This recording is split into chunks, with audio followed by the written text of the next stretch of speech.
Hello students, আজ আমি একাদশ শ্রেণীর ইংলিশ সাবজেক্টের রাইটিং সেকশন নিয়ে একটু আলোচনা করব।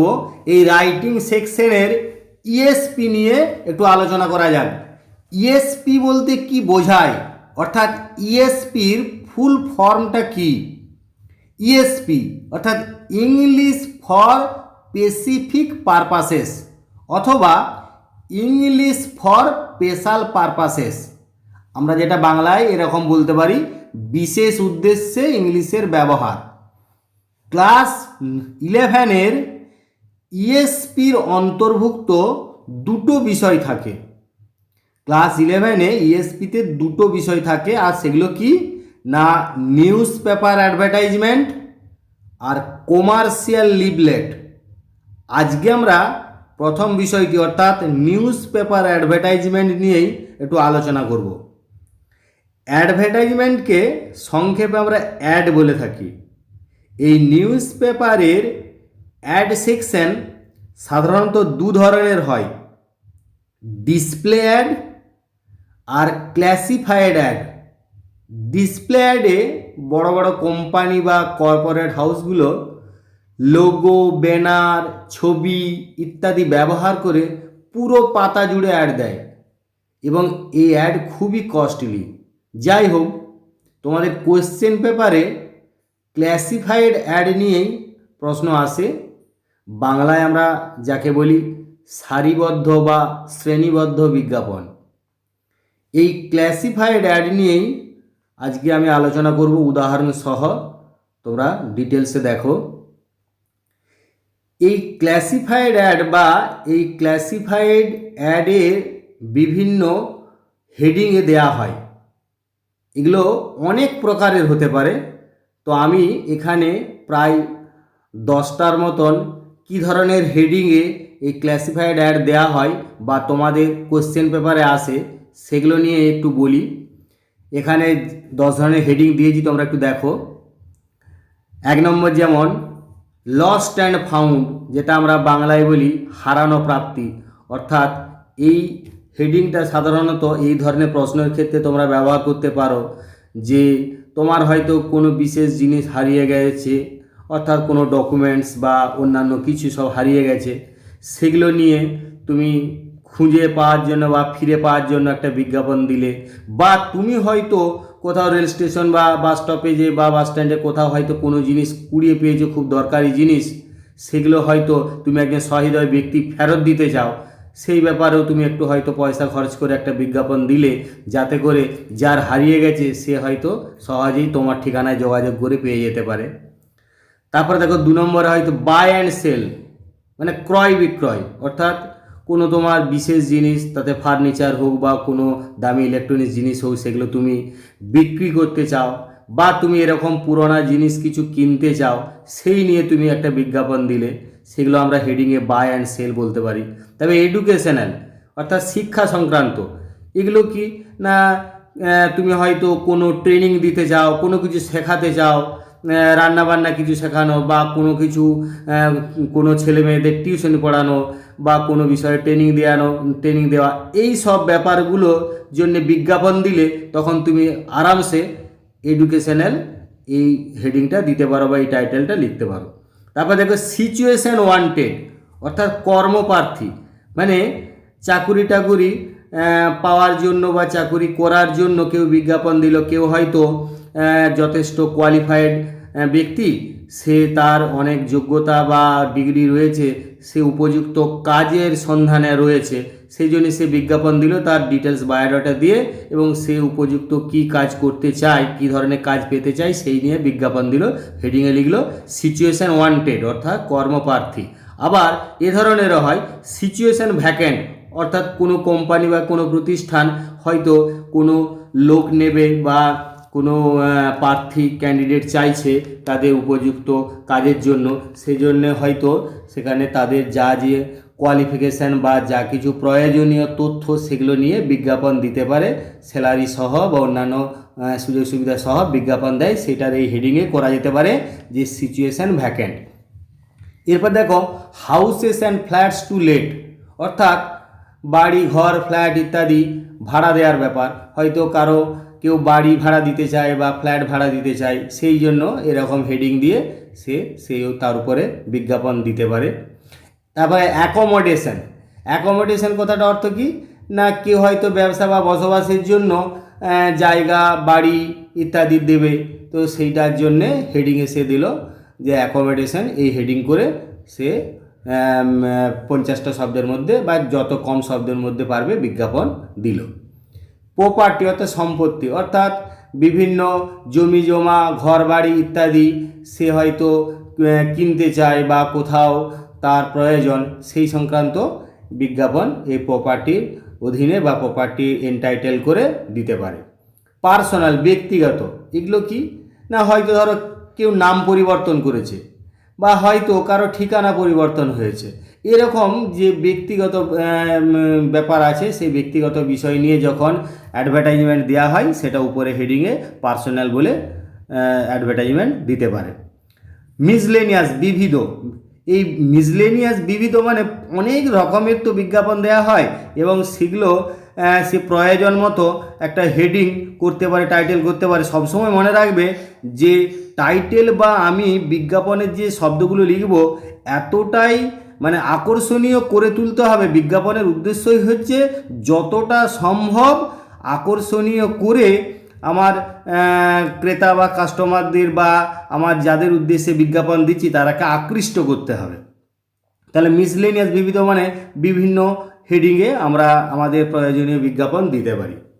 এই নিউজ পেপার অ্যাডভার্টাইজমেন্টে ড্রাফট করতে গেলে আমাদের বিশেষ কয়েকটা রুলস মানতে হবে। পরীক্ষায় কোশ্চেন পেপারে তোমাদের যে কোশ্চেন থাকছে নিউজ পেপার অ্যাডভার্টাইজমেন্ট নিয়ে, সেগুলো যদি লিখতে হয় তাহলে উত্তর দিতে গেলে তোমাদের কিন্তু কয়েকটা রুলস মেনে করতে হবে।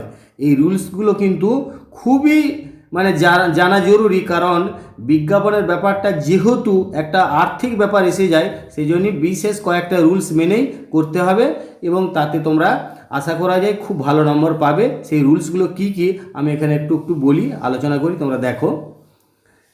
যেহেতু বিজ্ঞাপনের মূল উদ্দেশ্য হচ্ছে যতটা সম্ভব পাঠকের মনোযোগ আকৃষ্ট করা, তাই সর্বদাই ক্যাচি ওয়ার্ডস ব্যবহার করতে হবে। এই ক্যাচি ওয়ার্ডস বা ক্যাচ ওয়ার্ডস কি না, এগুলো খুব জনপ্রিয় শব্দ বা বাগধারা যা একটা নির্দিষ্ট ধারণাকে সংক্ষেপে প্রকাশ করে। বিজ্ঞাপনে যেহেতু একটা ওয়ার্ড লিমিটের ব্যাপার থাকে, সেই জন্য আমরা যতটা সম্ভব ক্যাচি ওয়ার্ডস বা ক্যাচ ওয়ার্ডস ব্যবহার করব। এইগুলো অত্যধিক সংক্ষেপে কোনো একটা নির্দিষ্ট ধারণাকে প্রকাশ করে এবং সেই জন্য ক্যাচি ওয়ার্ডস ব্যবহার করা খুবই জরুরি। অ্যাডভার্টাইজমেন্টের প্রথমে একটা টাইটেল দিতে হবে এবং সেটি হবে সংক্ষিপ্ত। সাধারণত তোমাদের কোশ্চেনের মধ্যেই কিন্তু এই অ্যাডভার্টাইজমেন্টে ড্রাফট করতে গেলে দেখবে কি সম্পর্কে ড্রাফট করতে হবে সেখানে বলাই আছে, অর্থাৎ সেইটা থেকেই তুমি অনায়াসে টাইটেল বা হেডিং করতে পারবে। টাইটেল নির্বাচন করতে গেলে তোমার ওই কোশ্চেনের মধ্যেই সহজেই পাবে বা কোশ্চেনে টাইটেলটা প্রায় দেয়াই থাকছে, সেটাকে শুধু তুমি বেছে নিয়ে চুজ করে তোমাকে ঠিক করে সাজিয়ে লিখতে হবে এবং চেষ্টা করবে সংক্ষেপে 2-3টে শব্দের মধ্যে টাইটেলটা দিতে। আর টাইটেলটা ক্যাপিটাল লেটারে লেখাই ভালো। যেহেতু তোমাদের কোশ্চেন পেপারে 50টা শব্দের বেশি শব্দ ব্যবহার করা যাবে না, নিউজ পেপার অ্যাডভার্টাইজমেন্ট ক্ষেত্রে তোমাদেরকে বলেই দেওয়া থাকে 50টা শব্দের মধ্যে তোমাকে অ্যাডভার্টাইজমেন্টটা ড্রাফট করতে হবে। সেজন্যে পুরো সেন্টেন্স লেখার দরকার নেই, অর্থাৎ গ্রামাটিক্যাল রুলস মেনে পুরো সেন্টেন্সটা লিখতে হবে এটা করার দরকার নেই।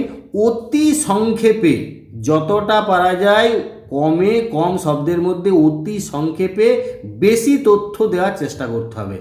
বেশি তথ্য মানে ইনফরমেটিভ বা ইনফরমেশানটা তোমাকে দিতে হবে, বেশি শব্দ ব্যবহার না করে অতি সংক্ষেপে তোমাদেরকে বেশি তথ্য দেওয়ার চেষ্টা করতে হবে। টাইটেল সহ পুরো অ্যাডভার্টাইজমেন্টটা যেটা তুমি হেডিং দিয়েছো তারপরে যে অ্যাডভার্টাইজমেন্টটা লিখছো সেই পুরো অ্যাডভার্টাইজমেন্টটা একটা বক্সের মধ্যে রাখলে ভালো হয়, সেটা বক্সের মধ্যে রাখবে। এরপর আমি তোমাদের কয়েকটা উদাহরণ দিয়ে বুঝিয়ে দিচ্ছি যার দ্বারা তোমরা সহজে বুঝতে পারবে কিভাবে সমস্ত রুলস মেনে নিউজ পেপার অ্যাডভার্টাইজমেন্ট লেখা যায় এবং বেশি নাম্বার পাওয়া যায়। যেমন 1 নম্বর কোয়েশ্চেন আমি এরকম একটা প্রশ্নটা বললাম, you want to provide accommodation to paying guests in your house, অর্থাৎ তোমার বাড়িতে তুমি পেইং গেস্ট রাখতে চাও। Draft an advertisement for the classified columns of an English daily in not more than 50 words giving details of the accommodation. তাহলে একটা ইংরেজি দৈনিক সংবাদপত্রের জন্য একটা অ্যাডভার্টাইজমেন্ট ড্রাফট বা খসড়া তৈরি করতে হবে, সেটা 50টা শব্দের মধ্যে, এবং ওই অ্যাকোমোডেশন সংক্রান্ত প্রয়োজনীয় সমস্ত বিশদ বিবরণ দিতে হবে। তাহলে আমি এখানে এই প্রশ্নটাতে সহজেই হেডিংটা পেয়ে যাচ্ছি কি, অ্যাকোমোডেশন নিয়ে বিজ্ঞাপনটা দিতে হবে। তাহলে আমি হেডিংয়ে লিখে দিলাম অ্যাকোমোডেশন, খুব সহজেই লিখতে পারবো হেডিংয়ে অ্যাকোমোডেশন।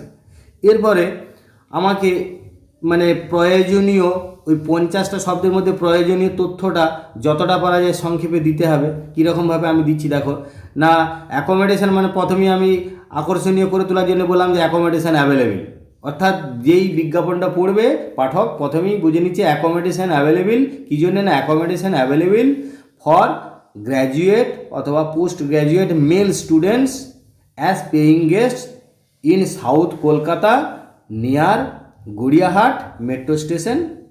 তাহলে আমি একটা প্রথমের সেন্টেন্সটা ফুল স্টপ দেওয়ার আগেই দেখো প্রয়োজনীয় ম্যাক্সিমাম তথ্যটা দিয়ে দিয়েছি।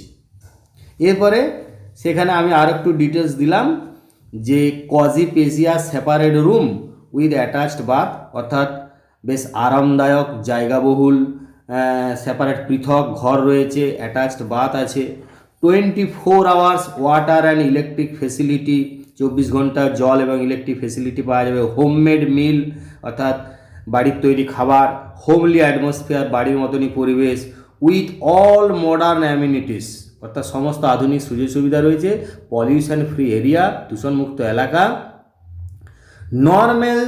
নমিনাল চার্জ অনলি মানে নামমাত্র তোমাকে ওই চার্জেই পাওয়া যাবে, নমিনাল চার্জ অনলি অর্থাৎ নামমাত্র চার্জে তুমি পাবে কন্ট্যাক্ট। এবার একটা কাল্পনিক আমি এখানে একটা মোবাইল নাম্বার দিয়েছি, তোমাদের যখন বিজ্ঞাপন দেবে তখন যিনি বিজ্ঞাপন দেবেন তিনি তার সঠিক মোবাইল নাম্বারটা দেবেন। আমি এখানে একটা ওই কাল্পনিক নম্বরে দেওয়ার চেষ্টা করেছি বা এখানটা একটু ফাঁকাই রেখেছি। এখানটা একটা বিজ্ঞাপন দেওয়ার জন্যে সঠিক মোবাইল নাম্বার যিনি দেবেন তিনি বিজ্ঞাপন দিলে সঠিক মোবাইল নাম্বারটা দেবেন।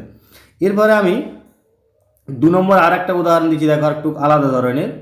এ reputed language training centre begins 6 months পেনিস course, insert an advertisement in the newspaper mentioning the necessary details in not more than 50 words।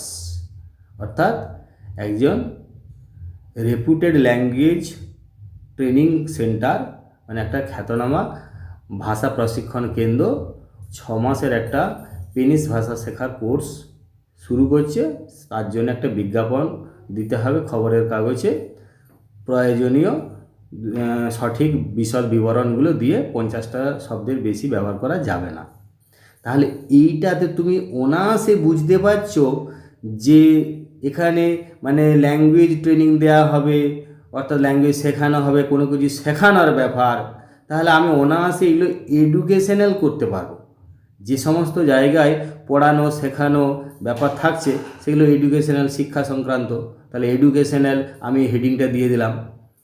এরপরে এডুকেশনাল হেডিং দেওয়া মানে প্রথমেই শিখে নাও এই জিনিস, এরকম একটা আমি ভাষাটা দিয়ে শুরু করতে পারি যাতে করে একটু ক্যাচি হয় বা পাঠককুলকে আকৃষ্ট করতে পারে। Learn to speak and write Spanish most easily by expert teachers in 6 months course. তাহলে এখানে দেখো বলেই দিলাম যে স্পেনিশ ল্যাঙ্গুয়েজটা শেখো খুব সহজে অভিজ্ঞ শিক্ষক দ্বারা 6 মাসের কোর্সে। Facilities for language lab available, language ল্যাবের ফেসিলিটিস বা সুযোগ সুবিধা রয়েছে। মক টেস্ট হবে, গ্রুপ ডিসকাশন কন্ডাক্টেড, এইসব গ্রুপ ডিসকাশন মক টেস্ট এগুলো পরিচালনা করা হয়।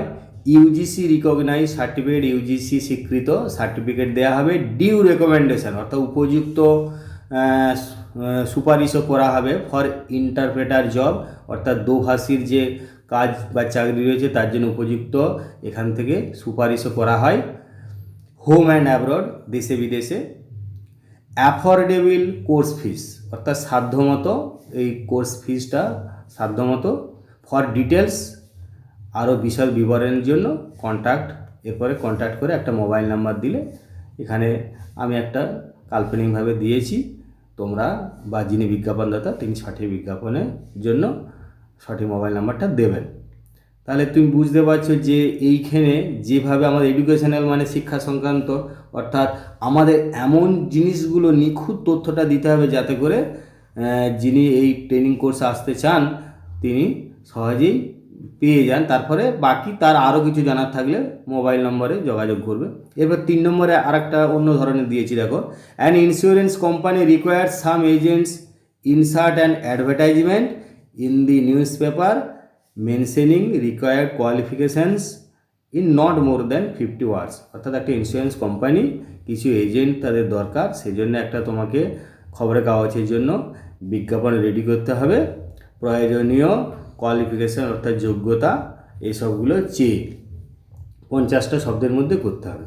তাহলে এখানে যেহেতু একটা চাকরি পাওয়ার বা কর্ম বা জব পাওয়ার জন্য ব্যাপার, তাহলে অবশ্যই কোম্পানি যেহেতু নিচ্ছে মানে অর্থাৎ ভ্যাকেন্ট খালি রয়েছে, তাহলে কোনো একটা কোম্পানি যেহেতু চাকরি সে দেবে, খালি রয়েছে, পদ খালি রয়েছে, তাহলে আমি যে সিচুয়েশান ভ্যাকেন্ট অর্থাৎ কর্মপ্রার্থী বা আমার চাকরি দেওয়ার জন্য পোস্ট বা ভ্যাকেন্সি রয়েছে, তাহলে আমি আরামসে লিখতে পারবো যে সিচুয়েশান ভ্যাকেন্ট, অর্থাৎ কর্মপ্রার্থী সিচুয়েশান ভ্যাকেন্ট, এখানে চাকুরির পদ খালি রয়েছে।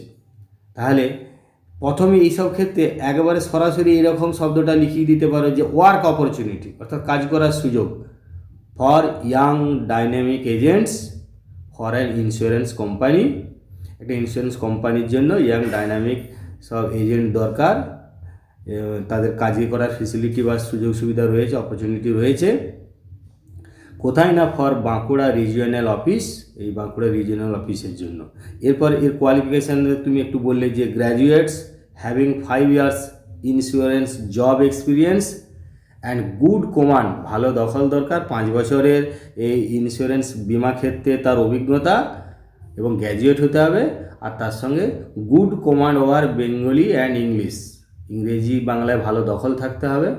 মে অ্যাপ্লাই, তারা যোগাযোগ করতে বা আবেদন করতে পারে।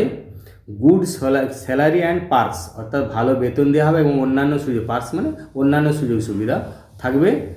অ্যাপ্লাই উইথ ফুল বায়োডাটা, পুরো বায়োডাটা সহ আবেদন করতে হবে উইদিন 15 ডেজ, 15 দিনের মধ্যে, টু বক্স নাম্বার, এখানে আমি সব একটা কাল্পনিক ঠিকানা দিয়েছি, এটা অবশ্যই মনে রাখবে, এরকম কাল্পনিক ঠিকানা তোমরাও কাল্পনিক ঠিকানা দেবে, কারণ এই বিজ্ঞাপনগুলো তোমরা নিজেদের জন্য নয়, এগুলো তোমরা পরীক্ষার জন্যে একটা প্রশ্নের উত্তরে কিভাবে লেখা যায় সেই উদ্দেশ্যে তোমরা বিজ্ঞাপন নিচ্ছ, তাহলে সেগুলো সবই কাল্পনিক ধরে নিতে হবে। আমি এইভাবেই বিজ্ঞাপনটা লিখছি এবং আমার এইরকমই ঠিকানা, সেই জন্য আমি একটা কাল্পনিক ঠিকানা দিয়েছি, বক্স নম্বর 1020 দি স্টেটসম্যান, কলকাতা 700001, অর্থাৎ এটা একটা কাল্পনিক ঠিকানা।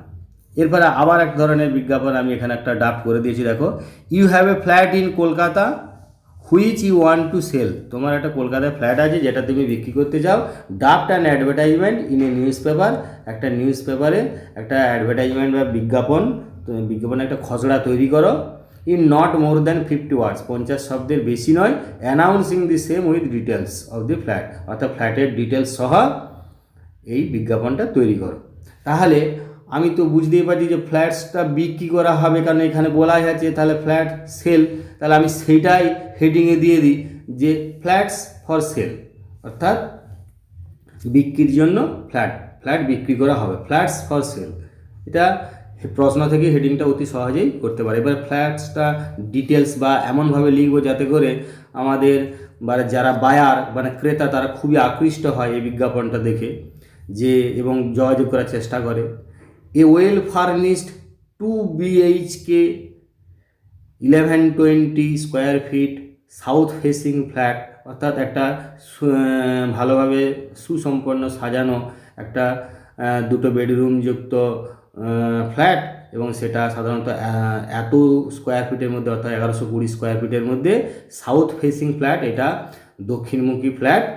এবং রয়েছে উইথ এ ব্যালকনি, একটা ব্যালকনি রয়েছে ইন সেকেন্ড ফ্লোর, অর্থাৎ এটা আমরা বলি সেকেন্ড ফ্লোর মানে 3 তলাতে, উইথ এলিভেটরস অর্থাৎ লিফট রয়েছে 20। দেখো আমি কমা দিয়ে দিয়ে মূল তথ্যগুলো কেমন সাজিয়ে দিয়েছি এবং একটু বেশ ভালো করেই লেখা হয়েছে এইভাবে না, সাধারণত এই ফেসিলিটিগুলো থাকে এবং এত ফেসিলিটি থাকলে ভালো দামও পাওয়া যাবে, সেই জন্যই যিনি বিক্রেতা তিনি এইভাবেই সাজিয়ে সাজিয়ে লিখবেন। 24 hour water and electric supply, car parking facility, vast lawn in the posh এরিয়াও রাজারহাট, রাজারহাটের পশ এরিয়াতে এরকম ফেসিলিটি সহ ফ্ল্যাট রয়েছে কলকাতা রাজারহাটে ফর ইমিডিয়েট সেল, সেটা খুবই সত্বর বিক্রির জন্য রয়েছে। এরপরে আমি এটাতে বলে দিলাম যে প্রাইস নেগোসিয়েবল, অর্থাৎ যে দাম সেটা আলোচনা সাপেক্ষ হবে। নো ব্রোকার্স, দালালের কোনো প্রয়োজন নেই। তার মানে হচ্ছে এগুলো জমি জায়গা বাড়ি ইত্যাদি বিক্রির মানে মিডিয়েটর কেউ থাকে, সেই মাঝের লোকের বা মাঝখানে যে যারা শেয়ার দালাল বা জমি বাড়ি বিক্রি দালাল হয় তাদের কোনো প্রয়োজন নেই, তাদের মাধ্যমে যাওয়ার কোনো দরকার নেই। অনলি জেনুইন বায়ার, যারা খাঁটি সৎ ব্যক্তি, খাঁটি সৎ ক্রেতা বা বিক্রেতা, তারাই যেন যোগাযোগ করতে পারে। তো এখানে বায়ার, এখানে তার বিক্রেতারা যোগাযোগ করবে না ক্রেতারা যোগাযোগ করবে, সেই জন্য অনলি জেনুইন বায়ার্স অর্থাৎ খাঁটি সৎ ক্রেতারা যোগাযোগ করবে। তার জন্য একটা মোবাইল নাম্বার দেওয়া আছে, এটাও আমি এখানে একটা কাল্পনিক দিলাম, যিনি বিজ্ঞাপনদাতা তিনি সঠিক নাম্বারটা দেবেন। তাহলে তোমরা কীভাবে অ্যাডভার্টাইজমেন্ট নিউজ পেপার লিখতে হয় জানো। সর্বদাই মনে রাখবে ওয়ার্ড লিমিটটা খুবই জরুরি, কারণ ওয়ার্ড লিমিটটা এই কারণে তোমার 50টার বেশি শব্দ তুমি লিখতে পারবে না, যেহেতু প্রতি শব্দের উপরই আমাদের বিজ্ঞাপন দেওয়ার সময় প্রতি শব্দের উপরই চার্জ লাগে, সেই জন্য ওয়ার্ড লিমিটটা আমরা যতটা কমের মধ্যে আমাদের পুরো তথ্য দিতে পারবো এবং বিজ্ঞাপনটাকে অনেক বেশি অ্যাট্রাকটিভ করতে পারবো, সেটাই আমাদের লক্ষ্য হবে। আর কোশ্চেন থেকেই তোমরা টাইটেল পেয়ে যাবে এবং চেষ্টা করবে খুব সংক্ষেপে প্রয়োজনীয় সব তথ্য দিতে। দরকার হলে কমা দিয়ে দিয়ে তোমরা লেখার চেষ্টা করবে। আর একটুকু যদি তোমরা বুঝে নাও বা যা আমি রুলসগুলো বললাম সেগুলো সব ভালো করে বুঝে নিলে নিউজ পেপার অ্যাডভার্টাইজমেন্ট লেখা খুব সহজ, আশা করা যায় অসুবিধা হবে না। অসুবিধা হলে তোমরা কমেন্ট বক্সে জানাবে। Thanks for watching.